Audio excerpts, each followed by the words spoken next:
အားလုံးပဲမင်္ဂလာပါဆရာနာမည်ကဆရာတန်းဝင်းအောင်ဖြစ်ပါတယ်ဒီနေ့ဆရာပြပြပေးမှာက physics chapter 4က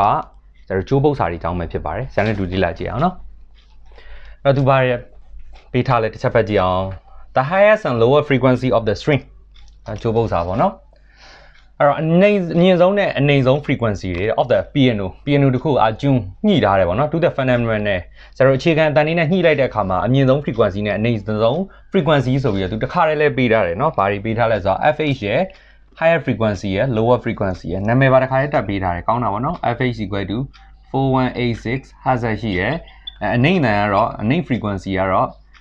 เนาะ FL က 32.8 30ကျော်လေးပဲရှိတယ်เนาะအမြင့်တန်တော့ထောင်ကနန်းလောက်ရှိတယ်their length သူတို့ရဲ့ length တွေကကြတော့တဲ့ဆရာတို့ဘယ်လောက်ရှိလဲဆိုတော့ 0.051 meter နဲ့နောက်တစ်ကောင်ကျတော့ 1.98 ဆိုတော့ meter လို့ဖြစ်တယ်တဲ့ length ဆိုတော့ဘာတွေပဲ L တွေပေးတယ်အဲ့တော့ဘယ်သူကအရင်လာတာလဲဆရာတို့เนาะပုံစံမှာပေးချက်က highest ကအရင်လာတာเนาะ lowest ကနောက်မှလာတာအဲ့ဒါကြောင့်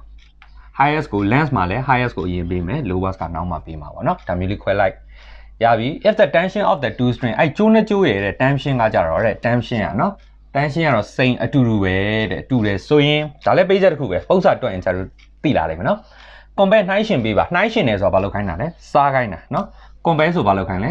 စားခိုင်းတာဘာလို့စားခိုင်းလဲ mass per unit length ဆိုတာဘာလဲဆိုတော့ mu ပြောတာနော် of the two string အဲ့ကျိုးနှစ်ခုရဲ့ဒီ mass per unit length mu လေးကိုစားပေးပါတဲ့အဲ့ဒါဆိုဆရာတို့ရေးပြီနော်ဘယ်သူရင်လာလဲဆိုရင်ဟာ highest ကအရင်လာတယ်ဆိုရင်mu h by mu l အဲ့လိုရေးလိုက်တော့ကုန်ပြီနော် mu l by mu h ဖြစ်ရမယ်ဒါကိုရှာခိုင်းတာဘာလို့လဲဆရာ highest အရင်လာတာလေအဲ့ length တော့ highest ရေးတယ်မလားအရင်လာတော့ h ကိုရေးတယ် l ကိုနောက်မှရေးတယ် mass per unit လည်းကြောင့်ဘယ်လိုဖြစ်တာလဲဆိုတော့ formula ရေးလိုက်ရင်သိလိမ့်မယ် frequency နဲ့ဆရာတို့နော် f နဲ့ mu နဲ့ဒီပြောင်းပြန်အချိုးကြတာလို့ဟုတ်ပြီနော်ဒါကြောင့်လို့ highest အရင်လာတဲ့အတွက်ကြောင့် mu ဆိုရင်ဆရာတို့က lowest ကိုပေါ်တင်ရေးပေးရတယ်ဘာလို့ဆိုတော့ပြောင်းပြန်အချိုးကြလို့နော်ကဲ for string အတွက်ဆိုရင်ဆရာတို့ဘာနဲ့တွက်မလဲအဲ့ဒါလေးစဉ်းစားပါကျိုးအတွက်ဆိုဆရာတို့ဘာနဲ့တွက်မလဲကျိုးရဲ့ formula fn = ကျိုးတင်ရလဲပါရင်နော် fn = mi2l square root of t by mu နဲ့တွက်မယ်ဆရာတို့ဟုတ်ပြီနော်ဒီနေရာမှာဆရာတို့ fundamental လို့မပြောဘူးလား fundamental လို့ပြောထားလေ fundamental ဆိုပါလဲသိရမယ် f1 အဲ့တော့ 1 mi2l square root of t by mu နဲ့ဆရာတို့တွက်ရမယ်ဘာလို့လဲဆိုတော့ fundamental မို့လို့ fundamental ဆိုဆရာတို့ f1 လို့ပြောတာလीเนาะဒီ h ရှေ့က number လေးတွေကတော့သိထားမှပေးထားမှเนาะပေးထားတဲ့ဟာလေးကိုဆရာတို့သုံးထားမှရမယ်เนาะ fundamental ပြောတဲ့ဒါကြောင့် f1 ပါဟုတ်ပြီအခုဆရာတို့ mu ကိုရှာချင်တာဆို mu ကိုဆရာတို့အရင်လေးတွက်ထုတ်ကြည့်လိုက်เนาะ mu တွက်ထုတ်မယ်ဆိုဆရာတို့ကဒီဘက်ကို 2f1 เนาะဖြတ်မြောက်လိုက်လေဒီဘက်เนาะ 2f1 l square root of ဒီမှာ t by mu ဖြစ်သွားမယ် squaring the both side နှစ်ဖက်လုံးဆရာတို့နှစ်ထပ်တင်လိုက်ဘာဖြစ်သွားမလဲဆိုရင် 4f1 square l square equal to t by ဆရာတို့ mu ဖြစ်သွားမယ်အဲ့တော့မှ mu လိုချင်တာဆိုတော့ဘာဖြစ်သွားမလဲ mu equal to ဒီเนาะဒီကောင်နေနဲ့စာချိန်လိုက်လေเนาะ 4f1 အဲ့တော့ t by 4f1 square l square ဖြစ်သွားမယ်ရမယ်เนาะဒီကရှာခိုင်းတဲ့ဟာကိုအဲ့တော့မှဆရာတို့ကပြန်ခေါ်ပြီးသုံးလို့ရအောင် mu မရှိဘူးလေ mu ရဲ့ formula เนาะဒီကနေတွက်ထုတ်လိုက်ရတာဆရာတို့အဲ့တော့ mu l by mu h မလားသူရှာခိုင်းတာဟုတ်ပြီအဲ့တော့အစားသွင်း t by 4f ဒီမှာ lowest တွေဖြစ်မယ် l square l square ဖြစ်မယ်เนาะ h အတွက်ဆိုရင် item လေး t by 4 f h square l h square ဖြစ်သွားမယ် tension ကအတူတူပဲဆိုတဲ့အတွက်ကြောင့်เนาะဒီမှာ given ပုံစံမှာပေးထားပြီးသားမလို့ tension are the same ဆိုတာပေးထားပြီးသားအဲကြောင့် tension တွေကြည့်တယ်ဟုတ်เนาะ4ကလည်းခဏမ်းပဲဆိုတော့ကြည့်တယ်အဲကြောင့်ဆရာတို့အပိုင်းကအောက်ကြမယ်အဲ့တော့ဘာဖြစ်လဲ ld ကအောက်ကြသွားမယ်အပိုင်းကအောက်ကအပိုင်းကပြောင်းပြန်လာအောင်ဆိုအပေါ်ရောက်သွားမယ်အဲ့တော့ h တွေက highest တွေအပေါ်ရောက်သွားမယ်เนาะဒါလေးသဘောပေါက်မယ်နဲ့ပြောသင်္ချာသဘောတရားပဲเนาะ fh lh by fl ll ဖြစ်သွားမယ်အဲ့ဒါကြီးဒီအကုန်လုံးနှစ်ထပ်တင်တာဆိုတော့ the whole square ဆရာလုပ်လိုက်တယ်ဟုတ်ပြီเนาะဒါလေးသိမယ်เนาะအပိုင်းကိန်းပေါ်အပိုင်းကိန်းတွေအောက်ကြတယ်ဒါကြောင့်မလို့ fl ကအောက်ကြပါပြီအပိုင်းကိန်းအောက်ကအပိုင်းကိန်းကပြောင်းပြန်လန်နေဆိုတော့လန်သွားတော့ဆရာတို့အပေါ်ရောက်သွားမယ် fh ကအပေါ်ရောက်သွားမယ်အဲ့တော့မှဆရာတို့တန်မိုးလေးအစားသွင်း fh ကဘယ်လောက်လဲဆိုတော့4186 into lh ကကြ 0.051 ဟုတ်ပြီ fl ကဘယ်လောက်လဲ fl 32.8 into ll ကဘယ်လောက်လဲ 1.98 ဖြစ်တယ်အဲ့ဒါယူဆရာတို့ whole square တင်မယ်เนาะအဲ့တော့ logarithm ကြည့်မယ် logarithm ဘယ်နှခါကြည့်မယ်ဆိုတော့3ခါကြည့်မယ်เนาะအဲ့တော့ဆရာတို့4186ရယ်เนาะ 0.051 ကို51 into 10 power minus 3လို့ဆရာကြည့်လိုက်เนาะ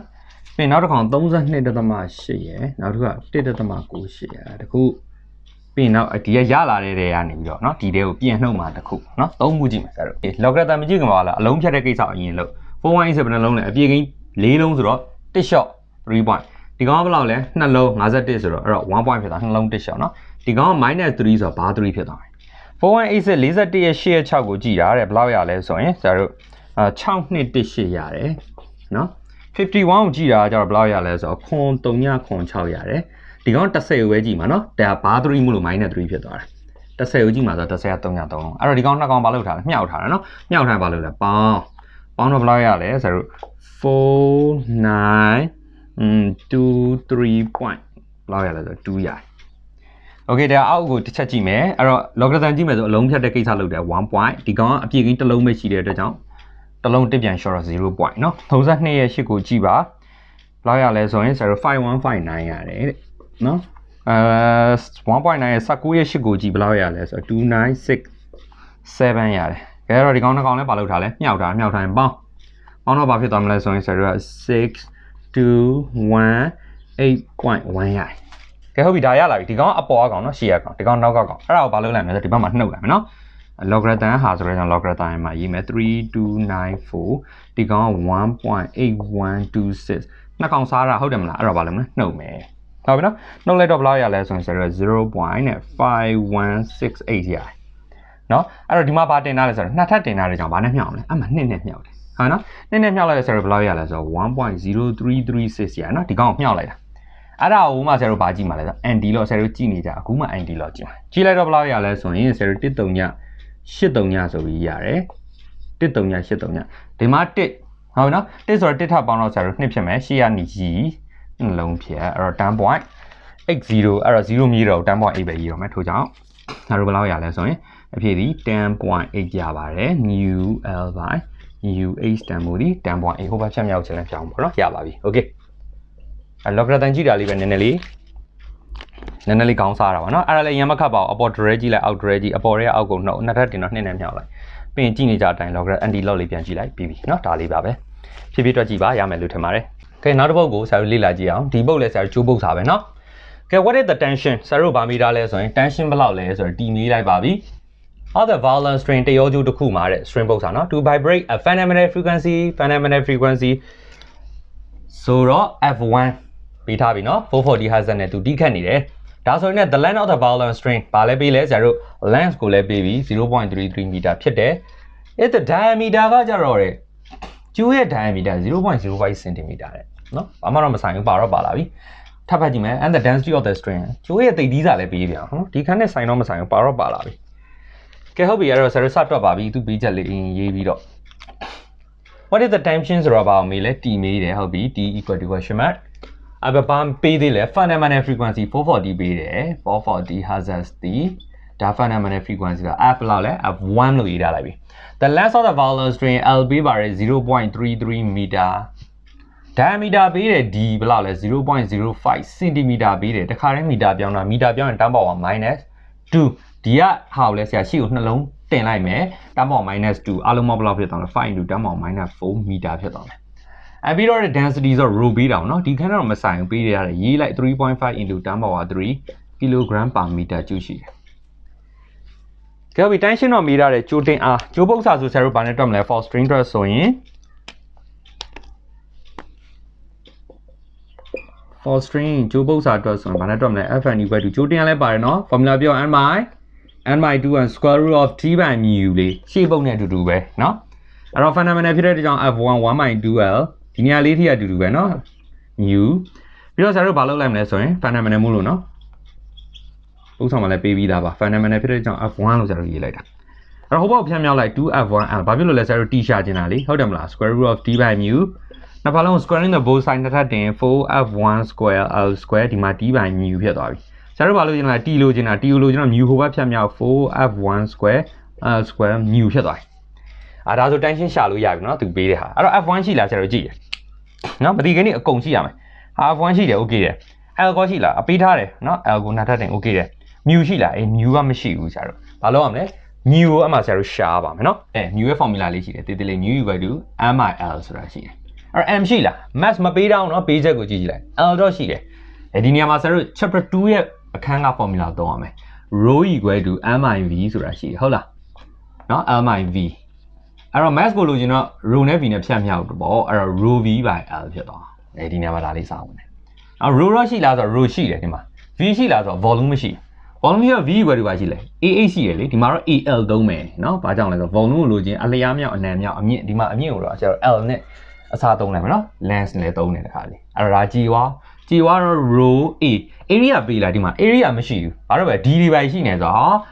ကျိုးလုံးဆိုတော့ဆရာတို့ဒီအလုံးမဲ့လေအဝိုင်းမဲ့ဆိုတော့ဆရာတို့ဘာနဲ့တွက်လဲ pi r square နဲ့တွက်လို့ရတာပေါ့နော် area a equal to pi r square နဲ့ဒါမရေးတော့ပါနော်သိတယ် pi r square ဒီမှာ r ရှိလားဆိုတော့မပေးဘူးဘာပဲပေးလဲ d ပဲပေးရတယ်ဆိုတော့ကျွန်တော်ဘာဖြစ်သွားမလဲ rho pi d square by 4ဖြစ်သွားမယ်ဘာလို့လဲဆိုတော့ r equal to d by 2ဟုတ်ပြီနော်d by 2လေးဒီနေရာမှာဝင်လိုက်တော့လဲဒီနှစ်ထပ်အောက်ကနှစ်ကနှစ်ထပ်ဆို4ဖြစ်သွားအဲ့ဒါကြီးကဘာလဲ mu ရလာ mu ဆိုတော့ဆရာတို့ဒီထဲမှာပြန်ပြီး tension နေရာမှာအစားသုံးပြီးတွက်လို့ရပြီနော်အခုမှတွက်လို့ရမှာ 4f1 square l square mu တဲ့ဒီနေရာမှာအစားသုံးပါပြီနော်အဲ့တော့ 4f1 square l square mu နေရာမှာဘာဖြစ်သွားမလဲ rho pi d square by 4ဖြစ်သွားမယ်ဒီက4နဲ့4နဲ့ကြည်ပေါ့အပေါ်အောက်4ဆိုနော်ဒါမှမှာ f1 ဘယ်လောက်လဲဆိုတော့ 440 အဲ့ဒါကိုနှစ်ထပ်တင် l ကဘယ်လောက်လဲ l က 0.33 ဒီဟုတ်ပြီအဲ့ဒါကိုနှစ်ထပ်တင် rho ကဘယ်လောက်လဲဆိုရင် 3.5 into 10 power 3ဟုတ်တယ်နော်ပိုင်ကကျတော့ဘယ်လောက်လဲဆိုတော့ဒီမှာဆရာ 22.7 နဲ့တွက်ပါတယ်ဘာလို့လဲခြေလို့ရမယ့်ဟာလေးမြင်တာလို့ဒီကကျတော့ဘယ်လောက်လဲဆိုတော့ဒီက5 into 10 power -4 အဲ့တော့ဘာလို့ဒါလဲနှစ်ထပ်တင်တာတော့တင်နှစ်ထပ်ဟုတ်ပြီအဲ့ဆိုတော့ခြေလို့ရတဲ့ခြေဆိုတော့ဒီကောင်နဲ့ဒီကောင်နဲ့ခြေလို့ရနော်9 5 35ရှင်းလို့ရတဲ့ကဏ္ဍလေးကိုအရင်ကျင်းအောင်လုပ်လိုက်မယ်နော်ဒီနှစ်ထပ်ကိန်းတွေကိုဆရာအရင်လုပ်လိုက်မယ်မြောက်လို့ရတယ်440ဆို44နှစ်ခါမြောက်လိုက်တုံညကကြတော့10ပဲလေ10နှစ်ထပ်တင်မှာအဲ့တော့44နှစ်ခါမြောက်လိုက်ဘယ်လောက်ရလဲဆိုတော့ဆရာတို့1936ရမယ်နော်44နှစ်ခါမြောက်1936 into 10 power ဒီကောင်10မလား10နှစ်ထပ်တင်တော့10 power 2ပေါ့ဒီကောင်33အပြည့်ထုတ်လိုက်အပြည့်ကိန်းလုံးလိုက်33 into 10 power -2 ဖြစ်သွားမယ်ဟုတ်ပြီ33မြောက်လိုက်1389ရတယ် into 10 power -2 ကိုနှစ်ထပ်တင်တော့-4ဖြစ်မယ်ဒါလေးရရနော်ပြီးရင်က22နဲ့ဆိုတော့ 0.5 ကိုမြောက်လိုက်ဘယ်လောက်ရလဲ11ရလိမ့်မယ်နော် into ဒီမှာ10 power 3တက်လေးကျန်တယ်အဲ့ဒါလေးမှတ်ထား9ကိုနှစ်ထပ်တင်ကော25 -4 ကိုနှစ်ထပ်တင်တော့-8ဖြစ်သွားတာပေါ့ဟုတ်ပြီနော်ဒီမှာဘာကြီးကျန်အောင်လဲဆိုတော့1936ခဏနေရင်ထုတ်ရလိုက်1389 17ရ25ရမြောက်လိုက်2.5ဆိုရရတယ်ဟုတ်တယ်နော်ပြီးရင်ဆရာတို့ဒီမှာ10 power ကြီးပဲစုပြီးခြေလိုက်ကွာဒီက10 power 3ရယ်5ရယ်ဆိုတော့အပေါင်း5ဒီကောင်လေးခြေလိုက်တော့-3ကျန်မယ်ဟုတ်တယ်နော်အပေါင်း5နဲ့အနှုတ်5ကြည့်သွားမှာအဲ့တော့-3ရယ်-4ရယ်ဆိုတော့-7ကျန်မယ်အဲ့ဒီဟာကိုမှဆရာတို့ logarithm ကြည့်လိုက်ပါနော်ခဏအကျုံဆုံးလုပ်ပြီးတော့မှဆရာတို့ကြည့်မယ်နော်ကဲ logarithm ကြည့်မယ် number log 1936တယ်နော်နောက်တစ်ကောင်က1389နောက်တစ်ကောင်က275နောက်တစ်ခုက10 power -7ဒီလုံးမလောက်အောင်မလဲ logarithm ကြည့်ရင်အလုံးရည်တော့ဖြတ်ရမယ်အပြေကိန်းမနှလုံးလဲ4လုံးဆိုတစ်လုံး short 3 point အပြေကိန်း4လုံးတစ်လုံး short 3 point အပြေကိန်း3လုံး1 short 2 point ဒီကောင်ကတော့ပါ7ဟုတ်ပြီ1936 19ရက်3ရက်6ကိုကြည့်ပါ2869ရတယ်18ကို10ရက်8ရက်9ရက်ကြည့်ပါ0371ရတယ်275 29ရက်5ကိုကြည့်ပါ4393ရတယ်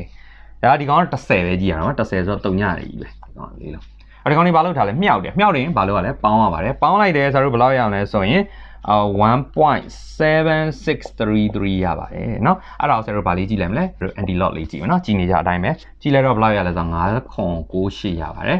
အဲ့တော့ဒီကောင်1ဆိုတဲ့အတွက်ကြောင့်เนาะဒသမဖြတ်ဖို့တက်ရှေ့ကိန်းကြည့်လိုက်တယ်1ဆိုတော့1ထပ်ပေါင်း2ဆိုတော့ရှေ့ကိန်းရှေ့ကနေပြတ်1 2ဆိုတော့ဒီလိုလုပ်လိုက်ရเนาะ